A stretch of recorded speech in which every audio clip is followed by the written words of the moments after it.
And welcome to what is the final in our term's worth of CPD tea time chats from our lead schools in Dorset and Somerset. This has been supported by the Octagon Music Hub in partnership with Somerset Music and Dorset Music Service. And this is where lead schools have been sharing particular areas of practice on the ground and with some ideas of how to use different kind of areas of learning and using it in the classroom. And today is all about integrating technology into Key Stage 3 music classrooms. So I'm going to start by handing over to Nic Adams from the Castle School in Taunton, Somerset. Hi, thank you, Nicola. My name's Nic Adams, from the Castle School in Somerset. I'm the head of music, and I think technology is something that's embedded really well in our school. I've spoken to Val on a Teams call before this, and I think that our curriculum plans and our kind of understanding of technology within Key Stage 3 is kind of aligned. So yeah, it was nice to have that chat going back a couple of weeks ago. And Nicola, have you got my slides? Yep, I'm just doing that, trying to find thing. Yeah, no Bear worries. with me. There we go. Okay. So I'm not going to give a sort of a huge overview. I think I was just going to sort of jump into some practical applications, things that I do on a daily basis that helps me work with Key Stage 3. But first of all, I thought it'd be interesting just to let you know what our setup is. Say going back about 10 years ago, we had a whole Mac suite, and those days are gone now. And about 4 years ago, we went to PC. Next slide, please. So we've got two classrooms at the Castle School. We've got like an IT sort of suite, and then we've got a more performance classroom. So in the music tech room, we've got where we compose, we perform, we appraise. There's 17 PCs, so that's one PC between two students. There are PCs like a shell of a computer that have been like sort of fitted with like fairly decent software and hardware to make them work, but it was sort of done on the cheap. It's not like a brand new suite. So they've got Cubase, we've got an audio interface on each PC, so that's the ability to plug in guitars or microphones, a 61 key keyboard where we can play MIDI keyboard into Cubase or any software, and a couple of sets of headphones. And we swap every 6 weeks, myself and another music teacher. So the students at the Castle School have 1 hour a week in music in year 7 to 9, and every 6 weeks they will be in the computer suite working on technology. Next slide, please. So we found that technology really does raise attainment, it boosts engagement, it definitely aligns with pupils' identities and musical identities and what they're used to using digitally in the world today. And it also, I think, supports creativity. So in year 7, I'll just jump straight in, is where we use it. So Cubase is used for sequencing. We perform a pentatonic melody, and we improvise on a pentatonic scale to sort of a backing track. We change the key to C major. Students are able then to record in their melody. We teach them skills like quantizing, shifting the notes backwards and forwards to make sure things are in time. The second scheme of work, we look at Journey into Space, which is descriptive music. Students compose drones, small ostinatos like a drum pattern.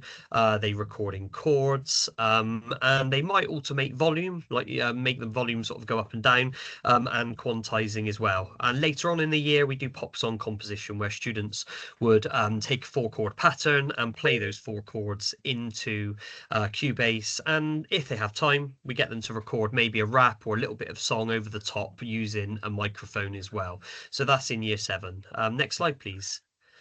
So some of the things that we do to help students with technology is using colours. I quite like to use colours when I'm talking about melody structure, for example.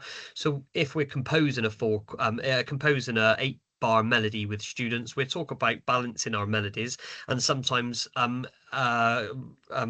recording in 1 bar at a time and then repeating them helps some of the lower ability students perform and create a really fluid and phrased melody. For example, there you can see on the right hand side is a blue section, an orange section, and a blue section, and that really helps students understand phrasing or patterns when looking at melodies. Next slide, please. Okay, another thing that we do in year 7 is create drum beats, and we find that we use a drum sort of quadrant or a drum grid, like you can see there. We find that some students really struggle with making a very, very simple beat. There's 16 divisions there, semiquavers, and some students find that very difficult to navigate. So just doing things like framework in the divisions, for example, at the bottom you can see bass drum. We've put 1/4, so the students can only snap 1/4, so their bass drums are just going to be sort of on the beat, and their snare drums as well, and their close hi-hats on 1/8. And maybe for some of our more challenged learners, that approach to frameworking is a really, really approachable way to making a beat without just spraying notes sort of everywhere. Next slide, please. Okay, in year 8, we sort of follow a progressive curriculum like we all do these days. The next sort of stage is G major, from C major in year 7. And if we're looking at pop songs, for example, we'd be looking at using maybe instead of just chords 1, 4, 5, and 6, we might add in chords 2 and 3 as well. And we might ask students to maybe consider things like harmonic rhythm, making the chords change at different times of the bar, or even playing the chords in a rhythm rather than block chords. So lots of DAWs or digital audio workstations or music software have things like chord pads where you can assign chords to notes, exactly the same as you used to be able to do on the old accompaniment section at the bottom of a keyboard, but obviously you can record into the computer with them. So we find this is a really good way of just raising attainment, and it doesn't help with performance because obviously they're not navigating those chords with their fingers, so it doesn't help with the performance aspects, but it definitely helps with maybe accessing some creativity around more interesting rhythmic patterns. The picture you can see there is just a screenshot of C up to B on the keyboard, which would be down the bottom of the keyboard, and each key triggers a chord.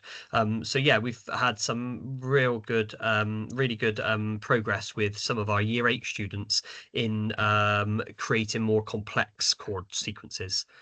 Okay, next slide, please. We also use colors to highlight groups of texture as well. Whether we're performing in the performance room or composing on a computer, we use yellow as a color for bass. If any bits of paper or any sort of resources, if it's about a bass guitar or if it's bass line, we have it on yellow. Chords are pink and melody is green. So we try and replicate that in Cubase as well, just so students understand about layers of texture. So again, using colors to help sort of demystify all the layers that they see sometimes, and we encourage them to color their sections accordingly, and also naming them as well. Like even just labeling a track is important to stay organized within a composition. Next slide, please. So in year 9, we have 3 schemes of work out of the 6. There's film music, video game, and sampling. So in soundtracks, students sequence a James Bond leitmotif. They use automation and panning. We use sort of automating maybe when the helicopter comes in from the left-hand side over to the right-hand side to show some of those production skills. They also compose character motifs as well. Video game music, they design their own character themes and melodies, and I'll talk about that one on the next slide. And then finally, we do a sampling and fusions unit, and that is importing audio, editing it, and sampling, and then adding effects. We use lots and lots of step-by-step how-to guides when we deliver these units. So next slide, please, and I'll just give you an example of a few of those. Okay, so maybe year 9s, if I was to use technology to create a melody, the end game would be to create a syncopated melody using some kind of chromatic notes. And that's quite a difficult thing for any year 9 to do. So we break it down into sections. First of all, we learn the pentatonic scale on the keyboard, and some students might even just use the pen over a bar, the input pen on Cubase, and they would input, as it says in the first image there, a simple pentatonic melody, maybe just on 1/8 quavers. The next step would be then to change the divisions to 16 divisions, and then students can just move a note or two just to the left or right, just to create a little bit more syncopation to their melodies. And the third section there, they add non-diatonic notes, in this case, because it's in C, black notes, to add some chromaticism to try and recreate that sort of Mario feel of syncopated, disjunct melody. So all of our schemes of work use, I guess, student-friendly kind of subjects to try and explain and create some quite complex musical ideas. Next slide, please. So every scheme of work has got how-to videos. So a lot of these things, I know they sound a bit process driven, but some of the music that we want our students create is sort of process, and then the creativity comes afterwards. So I find it really helpful that I obviously model at the front of the class. First of all, I'll stand up with Cubase, and I would have loved to have done that today, sort of put Cubase on, or a bit of software and sort of taking you through it step by step, but it's quite difficult to do. So yeah, I would model this in front of the class first of all, how to sample, and then the students can go off. And you can find that, like, some students, obviously there's a cognitive overload, far too many buttons to be pressed, far too much information to go in. And we've toyed with lots of different ideas in the past, having sort of how-to sheets, pieces of paper, screenshots, and we found that actually students do actually engage best with sort of how-to videos. So things that they would watch on YouTube, like how to play a piece of music or how to do makeup or whatever the subject might be. So I've taken a dive, and about 2 years ago, we started creating videos that sit on our team's student resources drive, and they're just in folders of year 7, 8 and 9, and students can go in and look at task 1, task 2, task 3. This is really good as well for any students that are really sort of maybe at the sort of upper end of the class. They can crack on with doing other things because they can go on to task 2 without waiting for me to model that and show the class. And it's embarrassing, I know, but can you press play on it and we can maybe listen? Or I don't know if it's going to work, so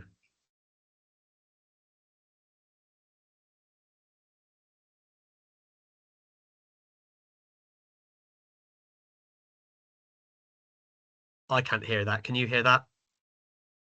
No. Okay, but it's basically me talking about the amen break, which is that that drum beat, which is super famous in drum and bass circles, about how to sort of loop it, and then how to import it into Cubase, so then you can pitch shift it up and down, or maybe time stretch it, etc. So yeah, help or how-to videos are very, very helpful in a class of 30 very differently abled students. Next slide, please. Yeah, as well, this is a how-to video, so it's not just sort of process on Cubase. I produce the videos using just the visualizer. I'm guessing most people use visualizers now. I'm not too sure. I'll talk about visualizers in a second. Another bit of essential technology, I think. But yeah, I just record myself playing maybe the Mario theme over the top in sections, bar 1 to 4 or bar 1 to 3. The good thing is with Teams as well, you can slow down like you can on YouTube the videos to sort of 0.75 or 0.5, and it keeps the pitch the same, so students can slow it down and then just follow my fingers, making sure that they're performing accurately as well. So yeah, performance, good practice, and also I guess process-led tasks on Cubase as well. I won't press play on that one because it won't work. Next slide, please. Live in class visualizer, I think, is like, is I don't know how I've not had one my whole teaching career. I think I've probably had it in the last maybe 3 years. So if I'm like with doing the whole class ukulele, I'll have the visualizer on, showing where my fingers are, real time with the slide of the chord charts next to it. And also maybe if I'm on Cubase and I'm inputting like a melody or playing the blinding lights in, I'll make sure there's a picture of a video of me sort of playing it live as well, just to make sure students understand where their fingers need to be and how they need to play. So yeah, a visualizer, an essential bit of kit these days, I think, to make sure everybody can see exactly what you're doing. Okay, next slide, please. That's it for me for Key Stage 3. I think really there's a whole lot of stuff that I'm not really I'm not an expert on. I mean, last week I think or 2 weeks ago we did the SEND tea time chat, and one of the presenters talked about all the sort of SEND applications like Clarion and the use of iPads, and this is a world I'm not an expert in. I've not had to sort of delve into that yet, but I know that there's a whole lot of music technology which does help boost engagement and support creativity for lots of different types of learners. But that's sort of me done for Key Stage 3. I was just going to show 3 more slides just on music technology outside of Key Stage 3. The one before was our, if you just go back one, yeah, that was like I've got a tech crew of like 15 students that help with lighting operation, sound operation. We live stream concerts now onto YouTube, and they get video edited afterwards. So I think that's a really good. There's a lot of students which are looking for a place to belong, and sometimes they can't find it. And we know that students love music departments. They hang out at lunchtime as an after school, and there's a lot of kids that maybe don't play an instrument, but they really love music, and this is a really great way of getting them into into like some of the really great projects that we do. Next slide, please. Key Stage 4 as well, GCSE and BTEC. In the BTEC, there's no requirement to perform, so students can develop compositional and technical skills. So there's a couple of pictures of one of our students just using microphones, and there's a lot of sort of multi-tracking and microphone placement. So some of the skills that we teach in Key Stage 3, like even how to use the audio interface to plug in a microphone and to create an audio track and then to record in it, that sets them up really nicely for BTEC, especially when some of these technical skills are needed. Next slide, please. And next steps as well. Again, last week I was inspired by one of the other presenters that said they had a radio show in their school, and I was thinking, and it was a send provision basically. So yeah, I'm thinking about those kind of other aspects of technology where we can sort of bring in a wider group of students into using technology to be successful and to really feel like they belong at our school. So yeah, if there's any questions, I don't know if I wait to the end or if anyone's got any questions now. Yeah, any questions? But that's brilliant, Nick. Lots of ideas. Even the visualizer, though. I suddenly thought I used to use it a lot in my teaching career for like sharing literacy and writing and maths. But actually, yeah, when you're playing a melody, they can see it much bigger on the screen than you trying to demo it, can't they? Yeah, Really yeah. good I think idea. I don't know how I managed without it. I don't Yeah. know why we weren't showing it at PGC like years ago. It's an obvious Yeah. thing to have. So yeah. Brilliant. Thank you so much. Yeah, thank you for that. So Okay, I'm now thank going to you. hand over to Val from Gryphon School in Dorset. Hello, everybody. Thank you, Nick. That was excellent. Enjoyed that. Have you got the PowerPoint there, Nicola?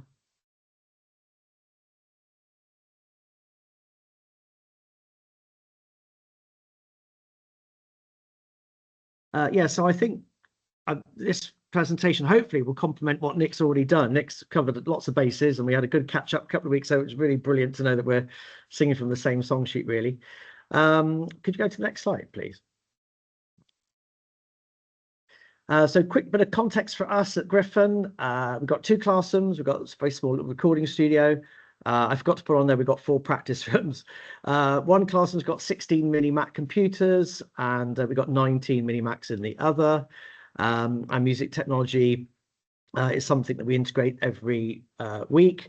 So the students get one lesson a week, by and large. Some classes get 2 in the fortnight, and they get a week off, don't they? But we do use the computers and the music technology most lessons, unless we're doing topics, as I'll explain later, that don't involve music technology. So we're very lucky, really. We haven't got a per se computer room. They're integrated into the 2 classrooms. All the computers run Logic Pro X, music sequencing software, which we use at Key Stage 3 and 4, and even at Key Stage 5. We've got Sibelius 10 as well, which is primarily a music notation software, which we use at Key Stage 5 for tidying up scores. But we like the Logic Pro X for sequencing. It's a very musical way to approach composition. And we sort of did away with our old synthesizer keyboards back in 2009. They served a fantastic purpose, but we decided to do away with those and go with the integrated setup, really. Next page, please, Nicola. So I'm just going to giving lots of little bits of tips and points of view. So hopefully it all makes sense. So music technology is definitely a great leveler. As Nick was saying, enables instrumentalists, non-instrumentalists, less able students to all access the music curriculum and still achieve and experience some success in music. And I think the expenditure on music technology from the school's trust's budget can be totally justified to your school or trust leadership on that basis alone, the fact that it is such a great leveler. Music technology should only be used, though, in a way that supports learning of the concepts and the skills. So, you shouldn't just use it for it to become a distraction or an unnecessary hindrance or a barrier to the actual musical learning. It's there to support, not the be all and end all. Music technology also caters for the needs of a range of students' abilities. So they might have experience, they might have no experience, and you can achieve in any way you want to in music technology, provided you plan it. Let's go to the next slide, please.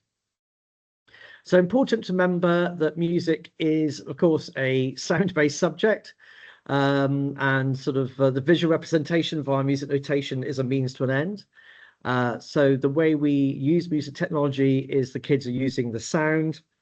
So they're playing live or they're recording it in, they're sequencing it in. What we definitely do not do is do any dragging in the notes note by note. I know some schools, even in the local area here, use Sibelius at KS3 and they get the students to drag in the notes, and there's nothing really musical about that at all, in my opinion. So we're using the students to sequence in their ideas, and of course they're playing live as well, and they're practicing playing into the beat. They can do instant playback. So that little explanation I've done at the bottom there, they can improvise ideas. Most of them do improvise, and then composition comes out of that improvisation. You press record, you're sequencing in your ideas in real time. They can do an instant playback, and then of course, like Nick was saying, you can refine it, go to the piano roll and tweak it or delete it and re-record it. So it's a brilliant tool, instant feedback, really. I'm not saying music notation doesn't have a place. Of course it does. Music notation is important. It is a language. But I think at Key Stage 3, primarily we have to work in sound. That's the business of music, isn't it? Okay, next one, please. So there's a whole variety of different DAWs, digital audio workstations available. There's a number that are free, but obviously they're slightly limited in what they can do. We run Logic Pro X here. We have had Cubase in the past when we were a PC department. We've been Mac probably now for about 15 years all in. We do have GarageBand. We tend not to use GarageBand because it's sort of pretty much exactly the same as Logic Pro X, and Logic's a little bit more stable, we find, than GarageBand. But there are a whole variety of different DAWs out there, depending on your budget, of course. Next one, please. Thank you. So this was a video. I've had to get rid of the video bit because of the file size. But this is a good example of what we might do in Year 7, first term, an atmospheric soundtrack, getting the students to start composing, start to use initial knowledge of the dimensions of music and devices of music. And this will be a little video for David Attenborough. It's around about 30 seconds or so of an elephant mother and its child. And then there's another one on the next slide, which should be a crocodile. And again, similar sort of length, 30 to 45 seconds, something like that. And we get the kids to compose, and they're thinking about the atmosphere, they're using the technology, they're beginning to think about the musical nuts and bolts, but also use the technology in a creative way. Okay, next one, please. And then in Year 8, we sort of revisit that whole sort of thing. We call it film soundtracks. And this is where we'd introduce the concept of character leitmotif, like Nick said. We also use the device of Mickey Mousing. So again, as Nick was saying, you might have disjunct or conjunct melodies as needs be to match the character. And again, we're drilling down, aren't we, into the use of musical dimensions and the musical devices. And, it's important in education, isn't it, to keep revisiting things, but doing it in more depth each time. Next slide, please. Oh, yeah, here's another one. This is Year 8. This is a great scene from Doctor Who with the fallen angels, I think they're called. So we have a whole variety. So in Year 7, they'd have a choice of about 10. And Year 8, I think we have a choice of about 20 different videos. These are all videos that we found on the internet for free. And so we're not sort of ripping it off existing videos, might I say quickly. So these are all legally available little clips, and you can get a wonderful variety of clips, and the kids really sort of do anything, really, don't they? They all choose all sorts. There's a brilliant Charlie Chaplin one. There's a good one from Dracula even. Anyway, there we go. Next slide, please. So a few little sort of guides here from experience. Try to avoid using music technology just for the sake of it, like I've said. And of course, if you are going to use it, do incorporate it into the heart of a topic. You know, don't have music technology as a little add-on, you know, in week 12 or whatever it is. You know, incorporate it into the topic from the start, really. And then the why you're going to use music technology really does need to be thought through. And then, of course, that follows on to the when are you going to use it and how are you going to use it? You know, how are you going to incorporate it into the module? And then how and when you choose to use the technology will be very much dependent on the resources you've got. So obviously, we're very lucky here. We've got a full suite. Some schools might be limited. When I started here at Gryphon, in 2002, we had 5 Mac computers in each classroom. So that required really sort of very careful planning, a little sort of carousel of tasks that we had to rotate over 3 or 4 weeks. And that really took a lot of classroom management, a lot of organization. I don't know how we did it, to be honest with you. It was sort of easy life these days, but we did it. But you can integrate music technology if you really get the planning right and you think about the related tasks. And again, it depends on what doors you've got. You know, if you've got doors that are going to you know, open up your capabilities related to the task, or if you've got quite a limited bit of music software, that's going to again slightly limit what you can maybe plan. Since students will be working in their pairs, again, who you pair together is, of course, something that requires a lot of careful thought. So not just sort of writing in books or playing on the keyboard, you know, using technology does require careful pairing. So are you going to pair people of similar ability or mixed ability? Are you going to pair same gender or mixed gender? And I've just put at the bottom there, of course, it depends on the personalities, doesn't it, really? But it requires the same sort of careful thinking through as you would do for any other classroom pairing. If truly integrating music technology, then my personal belief is you really need to get going with it and have something integrated by the end of the autumn term of year 7. The kids sort of want to get on with it, don't they, really? They see the computers there.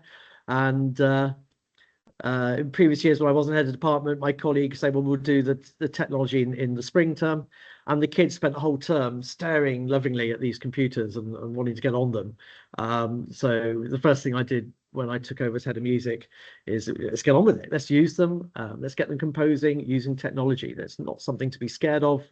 It's not hallowed turf. Let's get on with it and use it. Of course, there will be a number of topics studied at Key Stage 3 that simply do not lend themselves to using technology. So, for example, something like samba percussion, African djembe drumming, etc. And that's okay. You know, you don't have to shoehorn in music technology for the sake of it. So I've got a little example here of how we might integrate music technology. This is a little module on Indian classical music. So what we would do is learn to perform an Indian tala rhythm cycle. So we would do that clapping first, and we move to the drums. We do that on percussion acoustically. And then on the next slide, please, Nicola, we then get the kids to compose their own. So they create their own rhythm cycle using the bowls. And then on the next slide, we would then take that step further and we sequence it in. So it's sort of having done it acoustically on the percussion, we then say, right, let's get the music technology involved, and they sequence it in. So if you keep clicking the tab there, Nicola, there should be 2 more things pop up. Yes, keep going. That's it. And 1 more. Thank you. Sorry about that. Okay, if you just go back. So what we do on the 1 track is they do anything in green, so the 1-syllable bowls, and then they go to the next track, slightly different tabla sound, and they record the 2-syllable to Tete Daga, and then on the 3rd track, record in the Teriketa. So a bit like Nick was showing you, they've got to really use the rhythm grid. They're thinking about counting, you know, using the tempo, slowing it down, speeding it up once they've composed it, sequencing it in bit by bit, and again, you can then loop it using the technology. Great. Next slide, please. Music technology then should not be used as a sole substitute for other musical instruments. So even though it's an amazing thing, as part of a balanced curriculum, we should be still using acoustic musical instruments. So we don't have African djembe, but I know some schools do. We're lucky here to have 2 sets of Brazilian samba, which we do a lot in year 7. We also use Caribbean style percussion in year 8. We did have some taiko drums on loan from Dorset Music Hub for a bit, and they were brilliant. And I think guitars and ukuleles can, to a certain degree, be picked up in class. I think drum kit as well, you can pick up the basics in lessons. But I think anything like woodwind, brass and strings, the kids do really need to be learning these outside of class. But you can integrate them into what you're doing in the classroom. And it certainly, shouldn't be that, oh, you can't use those, we're only using music technology. So again, when using technology, avoid tasks where students are solely sequencing in all of their ideas. So in other words, just recording it in and then maybe doing a copy and paste or a loop. There's always that danger. We always strive here, don't we, to get a nice bit of live performance going, and not just live as in on the headphones, but also live playing out loud. So it needs a bit of preparation, and you need to make sure the kids are ready to do it. And it does need very tight classroom management. And of course, you do need a pair of speakers connected to every computer, but it is great fun. And if you've got 30 kids all playing out loud, got to make sure the volume, of course, is balanced. And sometimes we do that without a backing track. Sometimes we do use a backing track. So being accompanied by another type of music technology. Sometimes I play along as well. Sometimes we get some of the kids on the drum kit and electric guitars, as well as the computers playing out loud. But that ensemble skill playing live is really important, which there is that danger that we miss that if you just go whole hog into music technology. Sequencing function comes into its own, of course, when you're doing things like I said, the soundtracks, year 7 and 8, whether you're sequencing in calypso rhythms or Indian tala rhythms, also blues and reggae, we do a bit of that. And you're just going to be a little bit vigilant. The kids aren't just using copy and paste. There's that great temptation. I'll do it once and then loop it or copy and paste. And we do try to say to them, look, we are trying to develop your ability to play to the beat, not just do it once, correct it and then copy and paste. So yes, it's a bit of a balance between using the functions of the technology, but at the same time, not letting them sort of take too many shortcuts, should we put it that way. But having said that, the piano roll editing facility is a brilliant thing. And like Nick was saying, you teach the kids how to, drag the notes into time or change the pitch to correct minor errors.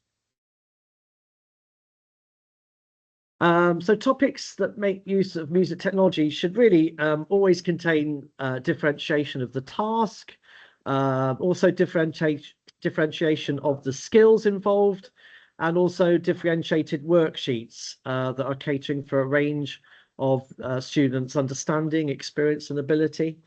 And I think there's really important that you should always have an extension task ready for your most able kids. We have some very able kids who, probably finish things in about 5 minutes. We've always got to have something up our sleeve ready for them that is either using music technology or not. Little extension tasks that could use music technology could be maybe, like Nick said, plugging in the microphone and doing an audio overdub. So that works quite well for blues and for reggae, for example. And we would put them in the recording studio for that purpose, so they're not disturbed or disturbing anybody else. And that works really, really well. We get some really amazing little overdubs on the audio or even on the electric guitar. Somebody can overdub an acoustic electric guitar solo. So here's an example of the reggae worksheet we do. So the top bit is the bass riff with the notes shown, and then a sort of a table grid, rhythm grid shown in the middle there, showing you where you play the riff. Famous one by Sting by the Police. And then the bottom bit, the bottom bit is the riff, and the top bit is the chords. Show you where you put your fingers. So again, color coded. We use color a heck of a lot, exactly as Nick was saying. And then within that grid in the middle, you can see where the chords come on the offbeats, on beats 2 and 4. So X obviously shows where you don't play. And then we color code where you put your fingers on the keyboard to where you play within the rhythm grid. And that always works really, really well. There's no need for any music notation there. And then the next one, oh, is there a blues on the previous slide, Nicola? Did we over? Okay, all right, okay, if you just go to the next one then. Sorry, there should be the blues there somewhere. So the next one is an example of the pop song that we do in the summer. I've just put it all on one worksheet there for you so you could get an overview. But again, talking about differentiation, we're doing this on the computers. We're integrating acoustic instruments as well, and it's really important you've got sort of levels of skill and levels of demand, and everyone has got a little job to do. But that works amazingly well. That George Ezra song works absolutely brilliant. They love that, and we do that as a live classroom performance. Next one, please. Oh, that's the reggae again. Okay. Not sure. Sorry, I seem to have got two of the same slide. If you could go to the next one, please, that'd be great. There's the blues. So that's the blues I was on about before. So sequencing in the calls is what we do. We get them to sequence in the call pattern. We get them to sequence in the walking bass. And then the responses we get them to do live. So each pair would turn on the speakers. They press play. So they've got the pre-recorded chords, pre-recorded walking bass, pre-recorded call melodies, and then they do the live responses each. So we go twice around, 2 verses, and each kid is not only showing their skills on the computer, but also doing their live improvisation. Can you just go back to the previous one on reggae, please, Nicola? Okay, thank you. So this one is the reggae slide, and this one incorporates rhythm on the bottom right, so using the words instead of rhythm, so not really sort of getting bogged down in notation, worrying about the sound primarily. And we get the kids to choose 2 different rhythm phrases. So the ones in yellow are slightly easier, and it gets progressively hard. So we try to get them to choose one from the top, one from the bottom, and then we get them to compose a chord pattern, like we did for Walking on the Moon, and then we get them to compose a bass riff using 1 note per rhythm. But the fact it works really, really well, doesn't it? Not getting bogged down in notation. You know, like I said, getting the students to really think about the sound and where they play in relation to the beat. Okay, next ones, please.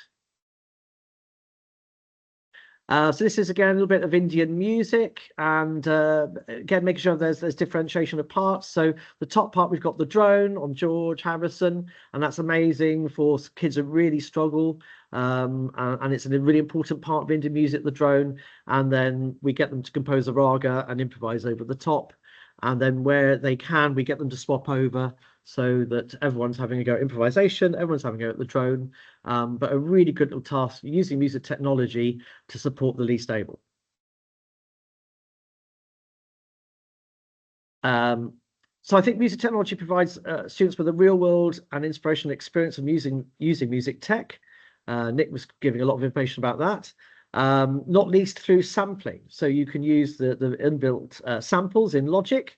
And then once you import the samples from the pool of samples, I think there's about 37,000 samples available on Logic. It's quite an incredible number. And then once you've imported them in, you can then loop them.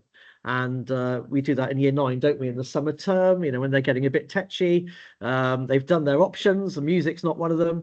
You know, we keep them on board by doing pop songs, and they love the sampling. They love the looping. We do a little pop song collage as well. Yeah, the next one, please. Thank you. The other thing about technology, which Nick's already explained, and I won't go over it in huge detail, is that, like he said, that the outline that you see on the arrange window shows you where the beats are. You've got the play bar moving. You've got a little grid which represents the beats, and that's amazingly helpful for the least able students. It really is. I have to say they really use that. They might not be able to hear the beat, but visually they can see it. And then if you're sort of marrying the visual and the oral, they can sort of improve their playing an awful lot. Another thing I think also to say is that when you are getting the kids to record, there is that danger that when they press playback, they can get a bit disheartened that it doesn't actually sound perfect. And I think it's really important just to say that it's really important that we teach them how to be resilient and just say, look, the first time you hear it back, it might not be perfect. Have another go. And I think sometimes that does need more teaching than you think. without the kids losing heart. Next one. Okay. So just a few minutes of advice regarding, using the worksheets on the screen. So we sort of get the kids to do split screens. We get the Logic Pro X on one side, and you can sort of shrink the screen down, the arrange window down, and then we get an electronic worksheet, which are all saved on the school system for each topic, and we get them to open that up. That's the first thing they do, isn't it? When they come to the classroom, and they've got the music software one side and they've got the worksheet on the other. Everything is right there in front of them. No books are needed. It's all there.